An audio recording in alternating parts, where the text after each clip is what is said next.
Moja kwa moja tukaangalie zana ya jezi ya 3, jezi ya Yanga mwaka 2022-2023, ambapo kutokana na post walizopost Instagram pamoja na Twitter na mitandao mingine, Yanga anakuambia fahamu zana jezi yetu ya 3 said kit msimu 2022-2023.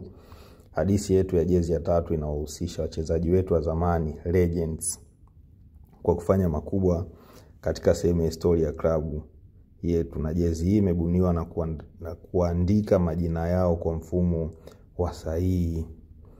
Yani jezi nzima wameweka zile sahihi za wachezaji wa zamani, wale legends ambao wana mchango mkubwa katika timu ya Yanga, ambapo hii jezi rangi yake ni nyeusi na ni jezi pendwa. Watu wengi sana wameipenda hii jezi.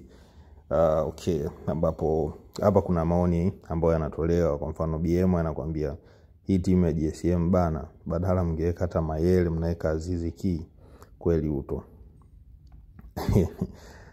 Hapa Dadisa anakuambia angekuwa wale jamaa angesema ingia kwenye app.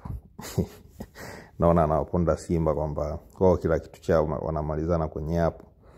Wakati mwingine anakuambia mnatudanganya, huu ndio ubunifu mliofanya kwa msimu mzima, huu ni uongo mtupu. Kwa hiyo ndo sababu ya kutuwekea utando wa buibui kwenye jezi. Sio sahihi kabisa. Na comment nyingine. Lakini yeye mwingine anakuambia please wananchi, nimemsahau fundi marehemu Mesodi Mogela, kuna Constantino Kibanda, kuna Nonda Shabani na Deo Njole, hata kama alicheza mwezi, kuna Asmani Chiwa Godwin, Aswile Juma Chama, Tingisha Ise, Yanga tuna timu. Huyu naona ameungana na Yanga katika legends. Kataja legends wale wa zamani kama kina Constantino, kina Shabani, Nonda na wengine ambao wamecheza. Lakini comment nyingine ambayo ni nzuri anakuambia jezi creativity, hakuna kutuzidi. Nini maoni yako? Usisite kuweka maoni yako hapo chini.